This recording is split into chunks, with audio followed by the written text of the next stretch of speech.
I hope you don't mind me meeting you outside the billiard hall, Carter. No. Did you win? No. I'm sorry. So am I. Who were you playing? Linda Preston. Linda Preston? I see. Aye, well, you'd best be... Well, is Jenny good, Carter? I mean, does she hold a billiard cue proper? Oh, aye. And she's red hot on the cushions, too. I see. You've never asked me to be red hot on the cushions, Carter. No. And I never asked you to chalk the end of me cue, neither. You never. What did your mother say about us breaking off the engagement? It's met her badly. She's gone to bed. So's me Auntie Lil. I think she's come out in sympathy. Well, I could come round and help you out if you want, Carter. I can iron your string vests, and I can do all the cooking. Now, do you like real wine with egg and chips? No, we'll manage on our own, all the same. Well, you could come round to our house for your supper. We're having sheep's brains. No, I'm playing pitch and putt tonight. With, Linda Preston, that's right. Well, then you might as well know it. No, what? I'm sorry. What for? I'm sorry for being so hasty and breaking off the engagement. I just flew off the handle. I didn't know what I was saying. What with all the worry of saving up and trying to get you interested in draft excluders and waste disposal units and... Oh, Carter. Carter. Aye, well... Is that all you've got to say? I've poured my heart out to you. I've humbled myself in front of you, and all you can say is, aye, well, Aye, well... Oh, Carter. Carter.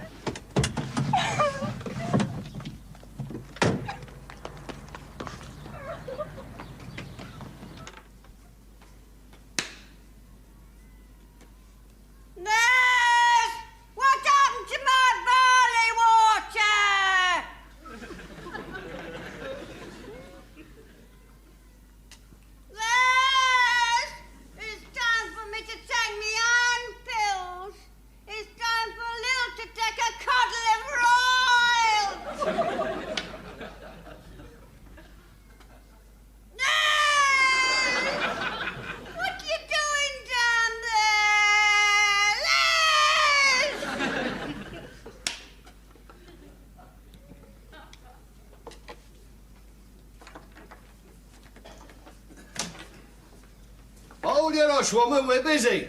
Don't be so impatient. Now, don't be so inconsiderate. Women, they've no idea how to behave when they're sick. Well, they don't get as much practice as what we do, Les. It's a well-known medical fact is that men are more prone to sickness than what women are. Except on bank holidays and works weeks, of course. It's the way nature made us. I mean, men are born to be martyrs. Women are born to be bombastic. That's why they never get sick. The germs are frightened to death of them. Where's me calf's foot jelly? Where's Lil Junket? Hey, can I smell something burning? You've not dropped cinders on dog again, have ya? Yeah.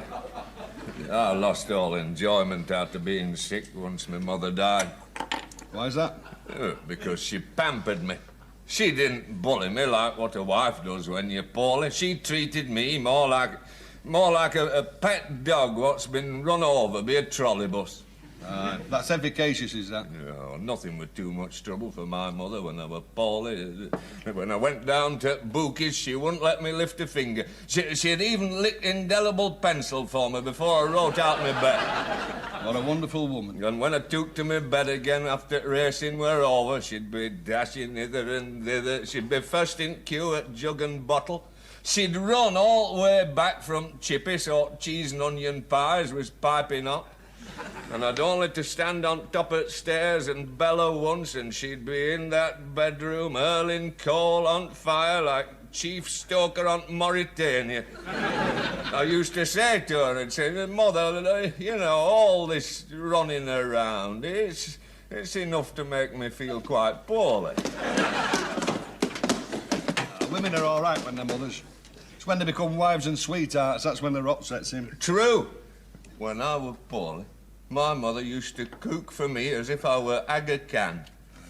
Brown bread and butter with crust cut off, condensed milk sandwiches any time of day or night. And for tea, a cod steak steamed in milk between two enamel plates. Enamel plates? I reckon half the joy's gone out of living since they stopped using enamel plates for cooking. Especially when they was chipped and rusty around edges. There were no greater pleasure in the world than slinking home late at night with a skin full of ale in fear and trepidation, finding everyone asleep in bed, and your dinner warm and in the oven between two enamel plates. My God, aye. And after you'd burnt your thumbs getting top plate off, what a sight met your eyes. A thick tide mark, a wrinkled, greasy gravy. Like scum on a harbour wall. Sprouts as hard as your stepmother's fist. Roast beef, texture of a mule's saddle. Mashed spudge you could go rock climbing on. Oh. It brings tears to your eyes just to think on it. Do you know what, Les? When I die, I wouldn't mind being buried between two enamel plates.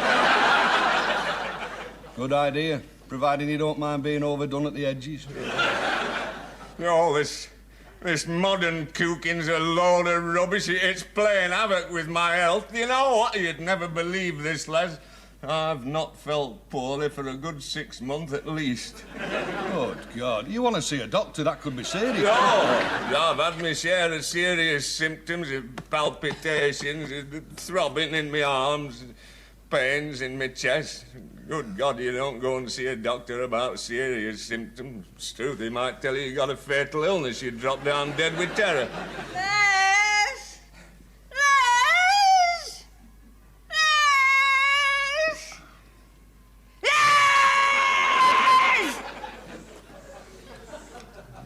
Do you like women, basically, Les? Basically, no. No. They're not bad superficially. I'll tell you one thing in a favour. What's that? They rarely have firm handshakes. True? No, that's very true. Oh, basically, I like men. And what I like about them is at the very deepest core of the soul, they've got this great, cold, brooding silence. Yeah, massive silence. Sullen, shifty-eyed, hangdog. Broken only by a click of dominoes and the hiss of strong ale. Squirting into ice-cold pint pots. Les, come on up. I feel cold. I'm feeling dizzy. I've got pains in my toes. I've got cramp in my ankle. Come on, Les. I've got earache. Mort! See what I mean? Where have you been? With Pat. With Pat? Good God, lad. I thought you'd got more sense of parley with the enemy. Keep away from her, lad. Now, don't think you've got her licked, because then you'll drop your guard. And before you know where you are, she'll work a crafty flanker and you'll be engaged again. She'll have you drinking bottled cider and smoking herbal cheroots. You make it sound as if life was one long, permanent battle between men and women. It is, and we're losing. It's a rout. Women are taking over. We've got women bus drivers, women jockeys, women judges, women doctors prodding you with cold bony fingers.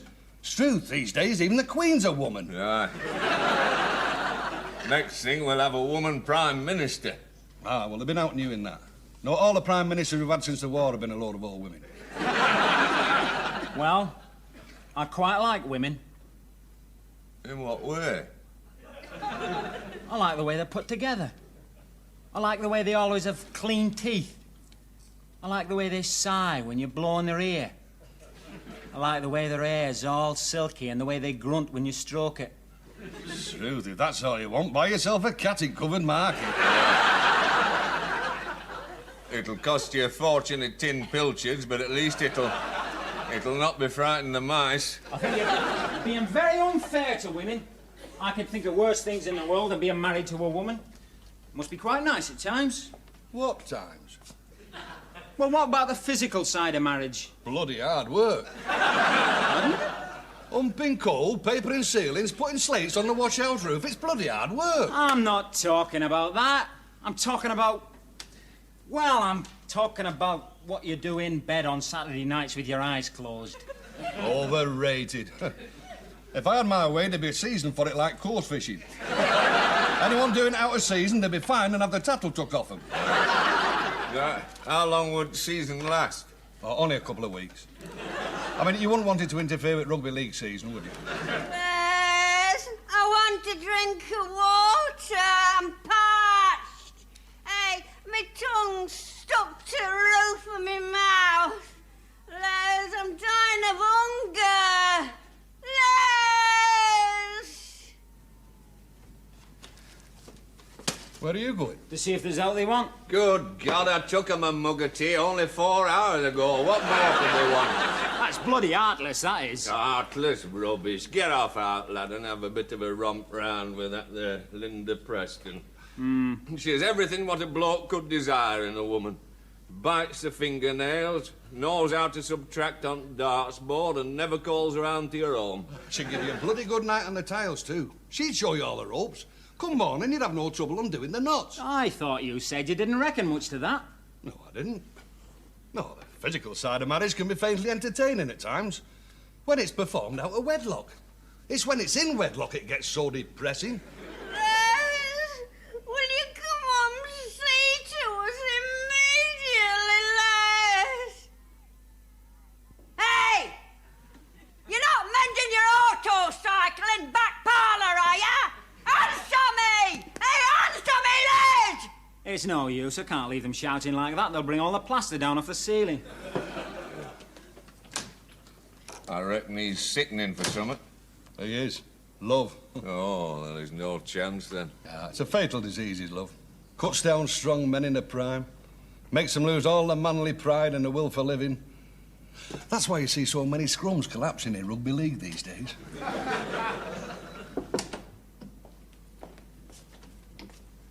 Hello, Carter.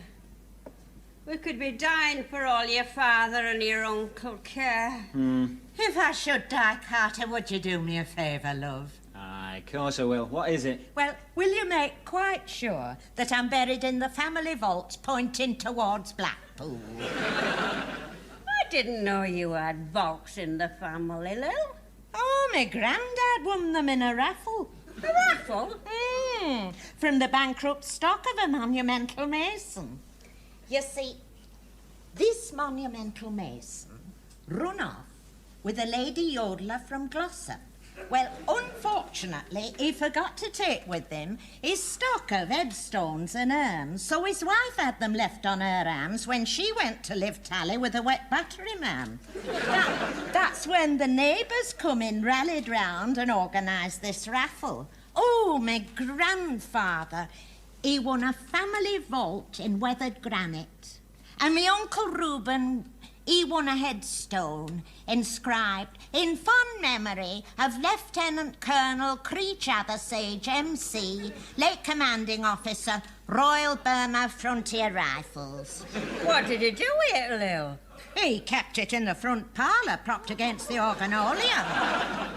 Come in very handy for striking matches on. And then when my Aunt Emily died, he chiselled out the Colonel's name, you see, and put his wife's there instead. Oh, you can see it in the cemetery to this very day. In fond memory of Emily Phoebe Garside, late commanding officer, Royal Burma Frontier Rifles. I beg your pardon? Oh, well, that was typical of me Uncle Reuben. You see, once he'd chiselled out the Colonel's name, he lost interest in the rest. He never could finish a job proper. Must run in the family. I've never known our Les finish a job proper. When we got married, we set out to have 3 children. But when Carter were born, Les took one look at him, and it were down tools and start an allotment. Well, is that what you want? Yes. Make it up with Pat. Pardon? That's the one thing that would restore us to health and happiness. You getting engaged to Pat again. What do you say, Carter? Aye, well... Aye, well, is that all you can say? been to grammar school and won prizes for woodwork. You'd never think you'd been top in difficult sums 3 years running. When you're standing at the altar and the vicar asks you if you want to marry Pat, you'll shuffle your feet, you'll scratch under your armpits and you'll say, well, I've told you I'm not marrying Pat. Oh, yes, you are. It's high time you settled down and got married with a decent mortgage and a white estate car. There's hundreds of fellas much younger than you married with a wife and family by now. Mrs. Atchison, a clock repair shop, she's a grandmother 3 times over, and her Wally only had his 18th birthday last week. And look at the state of him. He fell off his motorbike 3 times last week. He hasn't got the strength to grip it proper with his knees. Excuses. You've got a girl there who thinks the world of you. She'd make a wonderful home for you. She's got smashing taste in light fittings and soft furnishings. You're the same with Pat as you were with that electric train set we bought you. Brand new it was, and you only played with it twice. Oh, Annie, calm down, will you, love? Oh, you're bringing the mattress out in a sweat carrier. Anyone at home? About time to come to see how we're getting on. Oh, I've not come to see about that. Pardon? I've come to see about this second honeymoon. Oh, what about it? Well, all this running about looking after you, it's fair tired me out. I don't think I'd be up to a second honeymoon now. Why don't you go on your own? I don't mind stopping at home. I won't be lonely. There's bound to be a darts match on at the British Legion.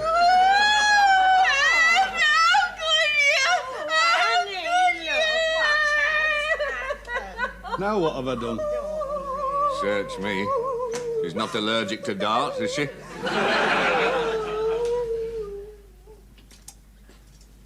They're sleeping now. Snoring their heads off. Sparko. I put a treble dose of rum in the barley water. Champion. All quiet on the Western Front, eh? Shall we nip out for a pint, then? No, let's stop at home. Stop at home? You're not feeling badly, are you? I want to make the most of all this peace and quiet. No women yakkering. No heavy breathing when you shake your pipe out on carpet. Gum, I wish it were midwinter. Why? I'd let the fire go out just to spite them. To hear you two talk, you'd think life was one long, unrelieved misery. It is. That's what gives it its piquancy. Make the most of your misery, Carter. It's the secret of true happiness, is that? Well, surely you must have had some happy moments in your lives. What about when we were first married? Weren't you happy then? What about the happiness the children brought you? We never had no children, Carter. Your Auntie Edna didn't believe in them. She said they'd play havoc with the fitted carpets. You should have had lino. That's what I told her. I says to her, I says, lay your lino in March, I says. Give it summer to settle, I says. Come September, I says, we could be thinking in terms of having a baby. She wouldn't play ball. No, she said lino were too cold. You're a cold woman herself with your Edna. Whenever she was around, it always seemed like the second week in January. Oh, that's why I never had much success with me indoor tomatoes. What about me? Didn't I bring you no happiness? You? All you did was howl. 2 solid years of it, night after night after night. It was worse than the Blitz. Towards the end, I was reduced to sleeping in the air raid shelter at the bottom of the garden. There's naught in the world worse than a nipper what howls all night. There's only one good thing about it. What's that? You never get trouble with burglars. Yeah. I'll never forget first time we went to see Carter in maternity hospital. I looked at cot, I said, and I can see rubber hot water bottle, I says, but where's baby? Annie looked at me and she says, with ish, she says, that is the baby. I told her to send it back and say she wasn't satisfied. I were only trying to be helpful. No chance. At times like that, a man's utterly helpless. You try and show a little interest in the baby by remarking how ugly it is, and the women come down on you like a ton of bricks. I think you're being very hard. Hard? Listen to me, lad. What's the first thing a woman does to a bloke baby after it's been born? Don't know. Get it circumcised. And you know why? No. To get their own back on the father. I still think you're being very hard on women. I quite like them at times. I like them in winter when they're all muffled up and they smell of rain. I like them in summer when they put varnish on their toenails and you can look down the front of their frocks. I see. And does that mean you're going to surrender? Does that mean you're going to get engaged to Pat again? Why? Well... Aye, well, what's that for an answer? Here you are proposing mass desertion to the enemy and all you can say is, aye, well, Is that all you've got to say? Now, you listen to me! I don't say much for myself, I know, but right now I've just about had a bellyful. Yeah, go on, Carter. Answer it, lad. There we go, then. I thought all this peace and quiet were too good to last. Untrammelled. True. I'll tell you what, Mort. If an Englishman's home was his castle, for the past 25 years I've been living in the bloody dungeons. What are you doing here? We've come to rally round the flag, haven't we, Pat? Yes, Mother. We've come to look after the invalids and we're not leaving until they're better. Now then, where are we going to sleep? I know. Your father and your Uncle Mort can sleep on the sofas downstairs and me and Pat will take over the back bedroom. Now then, have you been fumigated? Fumigated? Honestly, men, you've no idea, have you? I say, you men, you haven't got a clue, have you? Why didn't you call me once you was incommoded? How are you getting on with the doctor? You're not letting him bully you, are you? He's not coloured, is he? Oh, I know these coloured doctors. They've got lovely white teeth. Hey up, missus, hey up. We don't allow no racial prejudice in this house. The only prejudice allowed here is sexual prejudice. Rampant, vibrant and totally healthy for body and soul. Well, if you want to be rampant, vibrant and totally healthy in body and soul, you can put that pipe out for a kick-off. I'll have no tobacco smoke when there's sickness in the house. And there's to be no more fish and chips, neither. I bet that's all you've lived on since your women was took badly. No wonder you've got bloodshot eyes. No wonder you've got a shaving rash.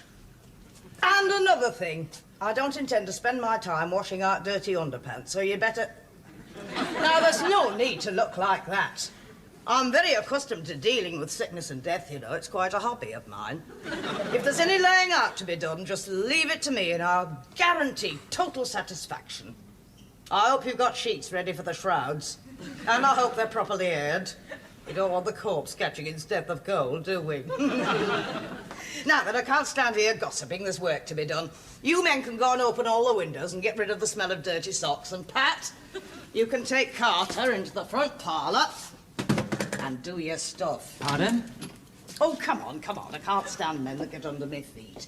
Go on in. And don't come out till you've reached a unanimous verdict. Aye. Well...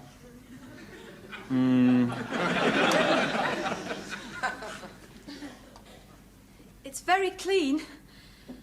Who did all the dusting? I did. Did you wash the pelmets too? Yes. Did you remember to put detergent down the toilet? Yes. Oh, you're very house-proud, aren't you, Carter? You know, when we get married, you can do all the dusting if you like. You can do the cooking too. Are you any good at puff pastry? No. Neither am I. I always knew we got a lot in common.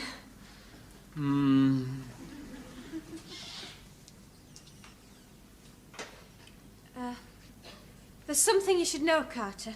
Oh, aye? Are you ready for a shock? Yes? My mother says she's not leaving this house till you and me get engaged again. Oh, well. And there's another thing, Carter. Carry on. I've been to see Linda Preston. You've what? I've told her you couldn't meet her to play pitch and putt tonight. I told her your arm was too tired from chalking the end of your cue. I told her you wasn't ever going to see her again. I told her you was through with her because of the way you treated me, and that in your heart it was me you really loved, even though you didn't know your own mind. Oh, Carter, I did right, didn't I? Tell me I did right. And what did Linda Preston say when you told her all this? She said there's plenty more fish in the sea. She said she caught bigger ones than you in her time. She said... Hang on a minute. Did you think when we got engaged I'd just jump into bed with you regardless, like Linda Preston. I had me hopes. Oh, Carter. Carter. Aye, well... I've got passions too, you know. I've got red blood pounding through my veins. I go all weak at the knees and come out in hot flushes when I think about it. I want to get it over and done with just as much as you do, love. Only I want us to be married when we do. I want it to be on the first night of our honeymoon in Mallorca with free table wine. I want it to be a real, genuine thing, like it is in all those old pictures with Michael Wilding and Anna Neagle, except it had been Technicolor. I want it to be... Carter, do you remember when we used to sit on this sofa in the days of our courting? Aye, it was always covered in dog hairs. No. You almost proposed to me 16 times on this sofa. I'll never forget the last time you almost proposed. It was so romantic. Your neck was all covered in boil plasters. And there was racing on the telly from Haydock Park. You'd just finished your smoky bacon crisps. And very slowly you began to inch along the sofa towards me. All the crumbs began to vibrate on your cardigan. And you was just about to take me in your arms when all of a sudden the door burst open. Your father came in and said... Quick, come quick, there's been an emergency. Hello, Carter. We're feeling very much better now. Oh, oodles and oodles better. Really fit. Oh, it's an absolute miracle. Do you know, Carter, I'd only been in the room 2 minutes, punching their pillows, opening the windows, tasting their medicine, and talking about how me Uncle Vincent dropped dead with sunstroke. And suddenly your mother and your Auntie Lil rose from their bed as one and said they felt completely cured. I've not seen a recovery like it since the parrot caught pleurisy, and we had to give it half a bottle of liquid paraffin. Ah, well, nice to see you on your feet again. All's well that ends well, eh? No, it isn't. That's only half of the bargain, young man. I've done my half, now it's up to you to do the other half. What's that? You know, love. You know, the engagement. Oh, that. I see. That's what it is it? Well, go on then, Carter. Put us out of his misery. Are you engaged again, or aren't you? Aye. Well... Oh, Carter. Carter. Wait a minute. Ah, well, what's that supposed to signify? Oh, Mother, if you knew Carter like what I do, you'd know there's a wealth of meaning in I, well,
What are you thinking about, love? This and that. I know what you're thinking about. I bet you're thinking about walking with me down the aisle in your best starch supports, with Connie Watkinson looking livid because I've beaten her to it. No, I'm thinking what a smashing day it is for some good healthy exercise. We should be tramping the moors a day like this. Sun shining, cloudless skies, soft breezes, couple of pigeons billing and cooing. You never bill and coo with me, Carter. Why can't we be like them pigeons? We can if you don't mind climbing to the top of Mr. Warrender's washhouse roof. Honestly, Carter, there's not a scrap of romance in you. Me? I'm just bursting at the seams with it. You know what I'm thinking about now? No, what? Unsworth's pork pies. What? I've entered the Sweethearts and Springtime competition, sponsored by Unsworth's pork pies. You've got to pick out the 5 most desirable qualities in the typical family butcher. You know what I've chosen as top? No. A highly infectious laugh. Well, that's not the only highly infectious thing about Unsworth's pork pies, is it? Oh, it's a marvellous first prize, Carter. Much better than the one for Chatterton's currant loaf. It's a weekend for 2 in Cleethorpes, with candlelight provided, plus as many Unsworth's pork pies as you can eat in the next annual year. If that isn't romantic, I don't know what is. Neither do I. Tell me something, Carter.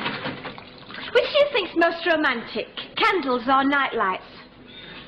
Well, don't stand there shrugging your shoulders, looking like some other cat dragged in. What's the matter with you? I'm just wondering what the first prize is for Chatterton's currant loaf. Good. I'm glad to see you taking an interest. You can help me think up a winning slogan. Do you want to know the one I made up this morning while I was cleaning the bath? I had this sudden flash of inspiration just as I got to the cold tap. I usually do. Go on, tell us your slogan. Large or small, big or tall, with Unsworth's pork pies, you'll have a ball. How's that for poetry, Carter? Perfection. It's got real rhymes in it, too. It's nearly as good as them that cheerful Charlie Chester reads on the radio in the morning when the Hoover's on and you can't hear the words proper. Right. It's much better than the one I've just thought up. Oh, what's that, love? Large or small, big or tall, Unsworth's pork pies will make your shoulders droop. There you are, not a scrap of romance in you. Me? Oh, I get all romantic just thinking about your mum and dad, making all them arrangements for the second honeymoon. Well, we've been married 25 years. Will you want to go on a second honeymoon with me? It depends on what the first one was like. Do you sometimes think we're a couple of funnyosities, Carter? How do you mean? Well, going to our nuptial bed without having first, well, you know. I mean, you didn't buy your car without having a trial run first, did you? No. Well, I'm like your car in that respect. I hope not. When I had my trial run, we'd only be going off a minute when the 2 front headlights fell off.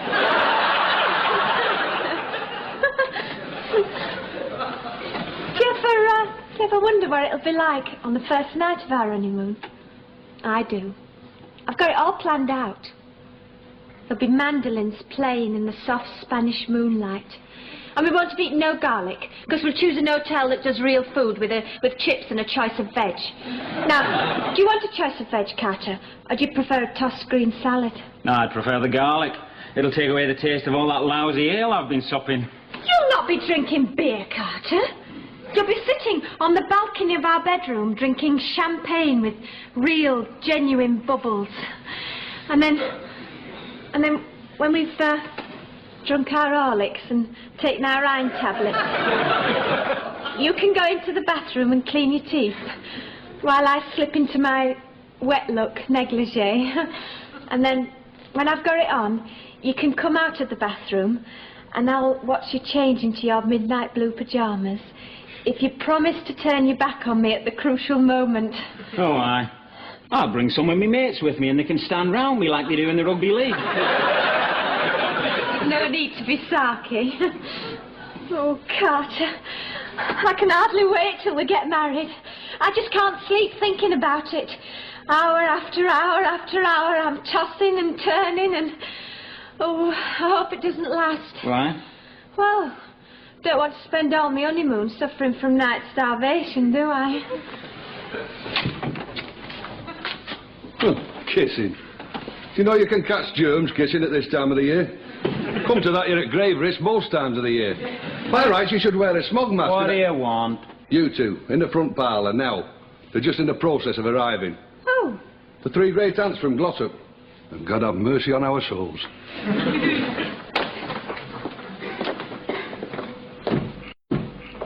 They're just turning into Toppert Street. You can feel a change in the atmosphere already, can't you? The 3 great aunts from Glossop. Them words is almost biblical, in their horror. I'd sooner have one at Plagues of Egypt any day of the week. Mona, Maud and Mary.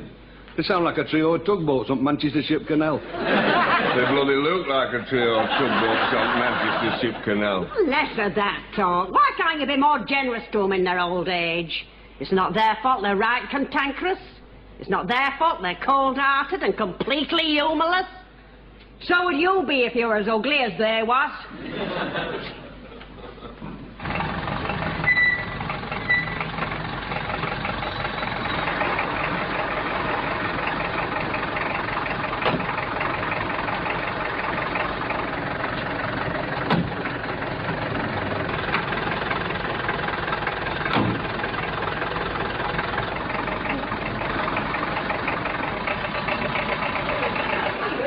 Why the hell do they always have to travel in separate taxis?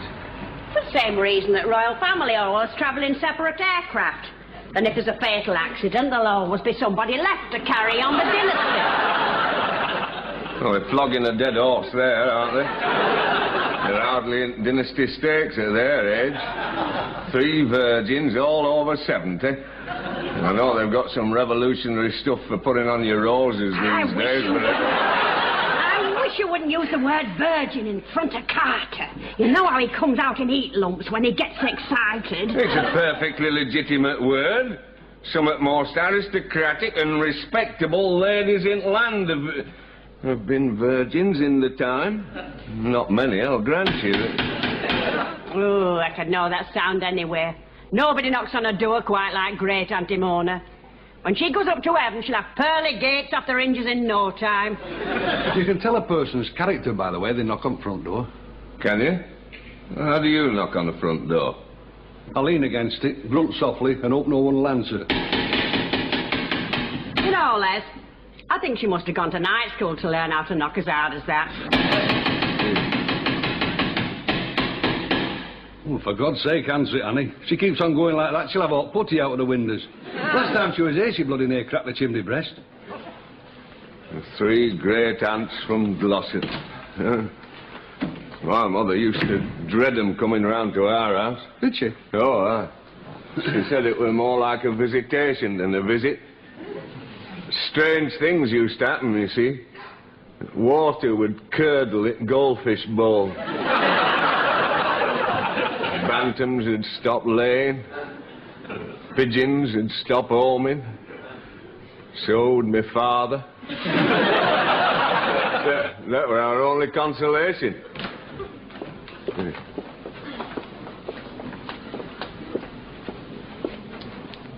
Manners, if you please. So? Manners. Oh. I should think so, too. This way.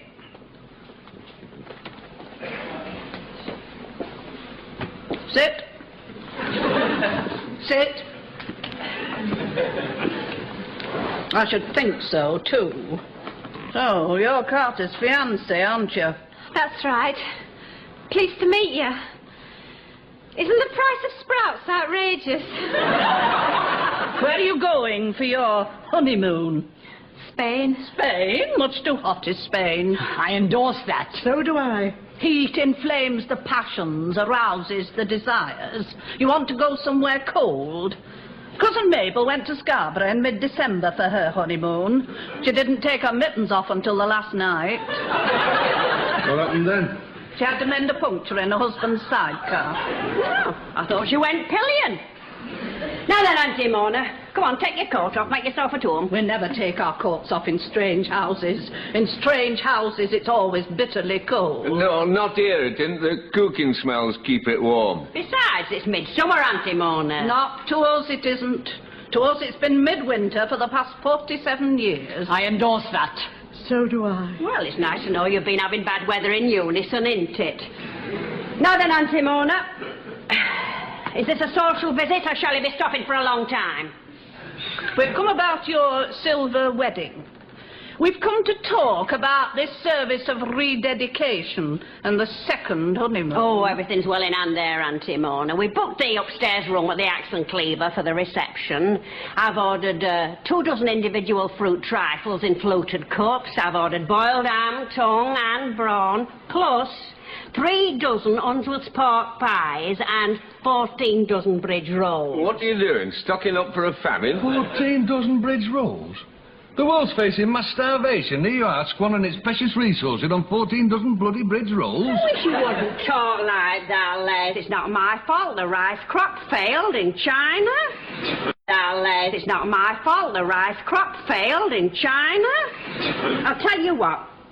We'll keep the bridge rolls and we'll forego the Unsworth pork pies. You can send them to the starving millions in Asia. Truth, you can't do that, woman. They've got enough natural catastrophe there as it is without inflicting 100 pork pies on them. What an attitude. All you do is grumble and grouse while I work my fingers to the bone trying to make an Indian summer of love and affection for you. You know what you get in an Indian summer? What? Drought. You're taking an interest in nothing I've done. During the war, I was 3 years as an air raid warden. Before you noticed, I was wearing a white tin helmet going to bed. I did notice. You used to clank every time you cut your toenails. Your old trouble is lack of ambition. You've never even been ambitious to have any ambition. Oh, give over. If you'd have been more ambitious when we first got married, we'd be celebrating our silver wedding now in style and comfort. You won't be celebrating nothing, Annie. Pardon, Auntie Mona? The service of rededication and the second honeymoon will not take place. Why, Auntie Mona, why? Because I don't approve of the match. I endorse that. So do I. What match are you talking about? The match between you and Annie. We never approved of it in the first place. We always said the marriage would never work out. But it has worked out. Look at them. They're both aged beyond the years. They both look as miserable as sin. They both loathe going out with each other and drinking in the same pub. If that's not proof of perfect marriage, I don't know what is. Well, Leslie wasn't cut out for perfect marriage. Pardon? He was cut out for perfect bachelorhood. He wasn't cut out to be cheerful and sanguine like he is now. He was cut out to be surly, silent, sour and celibate, just like Carter is now. I beg your pardon. That's not my Carter at all. He might be silent, surly and sour, but he'll not be celibate for long once I get my hands on him. Hold your tongue and put that bosom away when you talk to me, young lady. There's nothing further to be said. I've made my decision. The service of rededication will not take place. I endorse that. So do I. See? And how are you going to stop it, Auntie Mona? Simple. By going to the church and causing the biggest disturbance you've ever seen in your life. We're very good at causing disturbances, you know. I endorse that. So do I. See, so what you want me to do, Auntie Mona, is to walk out on Les after 25 years of marriage, is it? Correct. I see. And how, Auntie Mona? How do you expect Les to manage for the next 25 years if there's no one to bully and badger him and make sure he leaves the bath as others would wish to find it? Simple. He'll come and live with us. What? They live in our house and sing hymns, take cold baths and think pure thoughts, and prepare himself to meet his Maker sound in wind and limb, except for death. Oh, no, he won't. Oh, no, he won't. If anyone's got the right to make him miserable and glum for the next 25 years, it's me. I've worked hard at it. I'm not giving up now. He's stopping here. Oh, yes, he is. Are you stopping here? Hold on. Right, thank you. Now, tell me something. Do I read the situation right? Are you about to have a bloody good row? Yes, they are. Right, then, well, family rows and wrangles are women's work. You don't want those men under your feet. I mean, every man to his trade. So before you get started in earnest, how about Carter, Mort and me leaving the scene to you and going out and having a... Oh, clear off! I endorse that. So do I.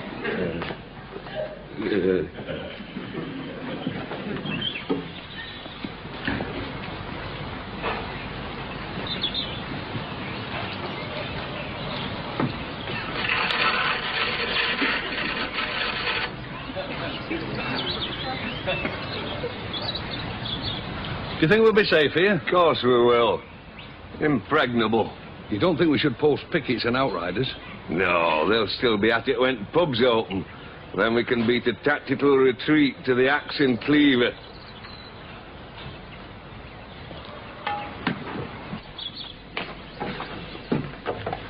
The three great aunts from Glossop.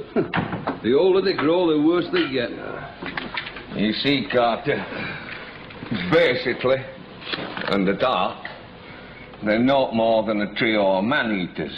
And the old trouble is they've had to live on short commons all their lives. And that can be very dangerous to a man. Look what Lion did to young Albert at Blackpool Zoo. Right then, who's for tea? That's the best idea yet. How do you like it, Carter? Hot out of a tin mug, else cold out of a china cup? Hot out of a tin mug. And what do you want in it? Condensed milk or some of that bloody awful stuff as comes out of a bottle? Condensed milk, of course. Good lad. You're one of us. You know, I've just been thinking. Oh, Stu, don't you start acting peculiar. I've been thinking, I said. Well? Oh, was it right what they said about you not being cut out for marriage? You tell me, the man that is. I mean, marriage is a right unnatural institution. You're signing your whole life away there. I mean, look at it this way. When a man signs on to play rugby league for Rochdale Audits, he doesn't promise to stay with them for the rest of his life. In sickness and in health, in promotion and relegation, does he? No, you're right there. Well, marriage is just the same as rugby league. You get the same knocks and bruises on the shins. You get that same feeling of being all clapped out after 5 years of it. I mean, in marriage, well, you don't get the big bath to splash around in, I'll grant you. Fornication's not bad at times. And you never get anywhere in poking his nose in, do you? No. No. Well, with all these similarities, why don't you sign on for marriage the same way as you sign on for rugby league? Exactly. And come end that first year, you hope like hell you're placed on the not retained list. Well, I never had no such luck. And I certainly didn't have the initiative to do a bunk.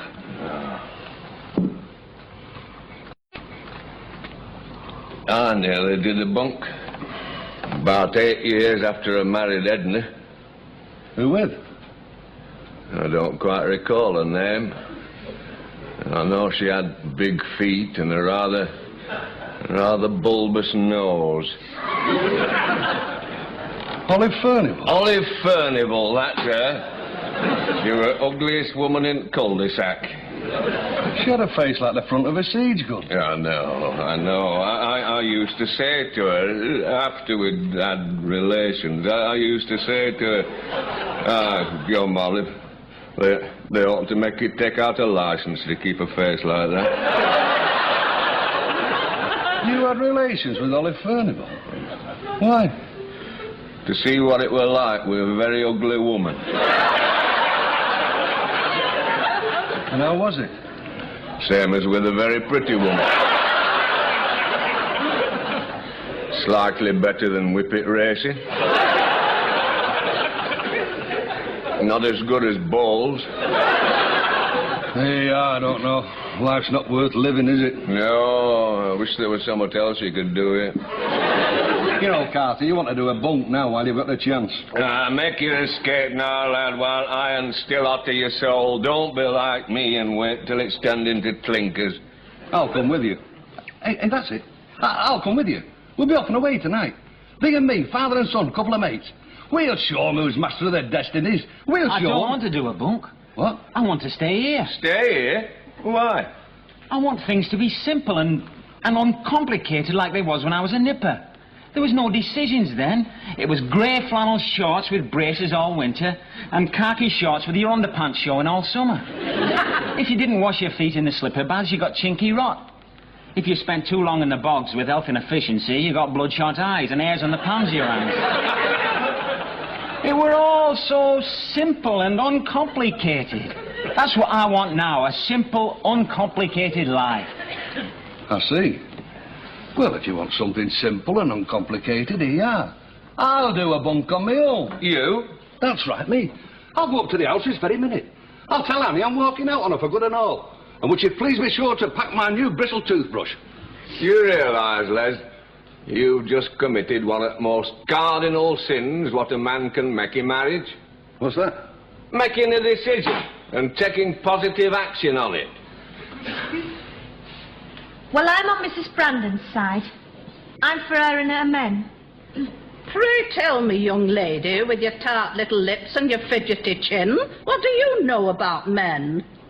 I like them. Pardon? I like them.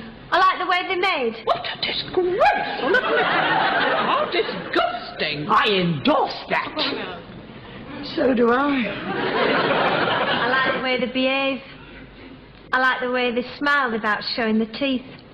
I like the way they cough and shuffle their feet when you tell them you love them. You love them? How disgraceful, how disgusting. I endorse that. Mary? Oh, so do I. So do I. Right then, Annie, we've made our position quite clear. What do you propose to do about it? I don't suppose it's occurred to you to wonder what will become of me if I have to live on my own. Oh, I know I could get a budgie to keep me company. But at my time of life, a woman needs a man. For what, may I ask? I need a man to love me. Love? Ah! It's just an excuse for X-films and prominent bosoms. When you're young and first married, you're too busy painting the bathroom and laying your underfelt to bother about being in love. But then, as you get older and you gradually realise that you've got nothing whatsoever in common with each other, you begin to feel the need of a bit of love. So who is the obvious choice to give it to you? Your dad and your favourite uncles will be long since dead. Your old sweethearts will all be married, and your old heartthrobs will have long stopped throbbing. So who do you turn to? Well, you have to make most of a bad job and settle for your husband. And that's why I'm keeping Les. That's why I prefer him to a budgie. Oh, I know budgies can do some very comical tricks with their cuttlefish bones. But a budgie's no match for a man when it comes to downright untidiness and lack of consideration. Right then. Right what? I've made a decision. You made a decision? Correct. I'm doing a bunk. I'm leaving home tonight. I'm never setting foot in this house again. I'm walking out on my past, I'm walking out on my present. And would you please be sure to pack my best singlets and underpants? So there. What have you got to say to that?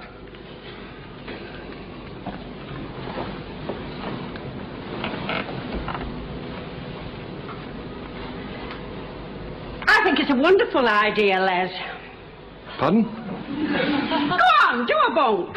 Clear out and leave everything. You what? And I'll come with you. You what? You what? We'll elope, Les. If they don't approve of us, we'll do what all romantic couples do. We'll elope. And I'll tell thee this, Leslie Brandon. We'll do it good and proper with all the trimmings.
Trano.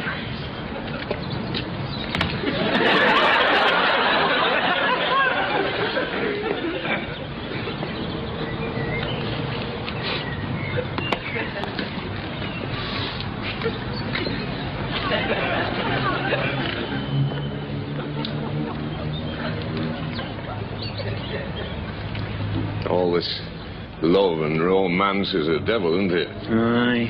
I mean, who the hell am I going to sup with now for the next fortnight?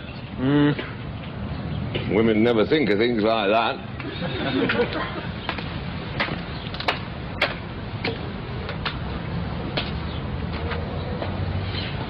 Isn't it a gorgeous evening, Carter? What are you thinking about, love? Are you wondering what it would be like for us to elope? Are you wondering if they have facilities for that sort of thing on package tours? No. I'm thinking about competition for Chatterton's currant loaf. Oh, I've got a smashing slogan for that. Do you want to hear it? Go on, then. Large or small, big or tall, with Chatterton's currant loaf you'll have a ball. I've got a slogan for life that goes something like that. What, love? What is it? Large or small, big or tall, life can make your shoulders droop. I endorse that. So do I. So do I.